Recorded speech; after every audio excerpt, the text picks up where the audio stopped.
आज जो सन्माननीय खासदार आणि सन्माननीय आमदार यांनी आजच्या पत्रकार परिषदेमध्ये जी आगपागड केली त्याचं खरं कारण बघता आपल्या लाडक्या मर्जीतील कंत्राटदाराला त्या रस्ते योजनेचं काम मिळालं नाही, 140 कोटीचं काम मिळालं नाही।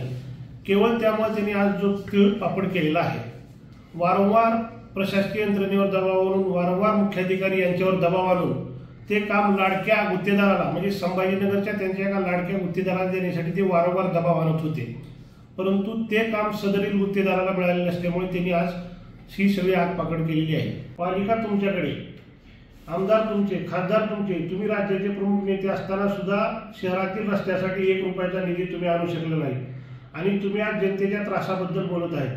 वास्तविक तुम्हाला जनतेच्या त्रासाची काळजी नसून तुमच्या लाडक्या कंत्राटदाराला काम न मिळाले याची काळजी तुम्हाला आहे।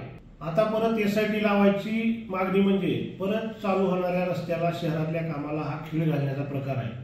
म्हणजे परत रस्त्याच्या कामाला स्थगिती आणायची हे ह्यांच्या मनात दिसतंय। SIT 100% SIT 140 कोटीच्या कामाची करा, त्यातबद्दल आमची काही हरकत नाही, परंतु त्याचबरोबर धाराशिव बिंबळी उजनी रस्त्याच्या टक्केवारीसाठी 2 वर्ष काम कोण अडविलं, येरमाळा रस्ते कळंब रस्त्याचं काम कोण अडविलं, पवनचक्कीच्या कामात कोणाचे हात काळे झालेले आहेत, कोणाचा भाऊ तेर तुळजापूर रस्त्याच्या कामात पार्टनर आहे, कोणाचा भाऊ बार्शी बोरफळ रस्त्याच्या कामात पार्टनर आहे, याची SIT चौकशी झाली पाहिजे।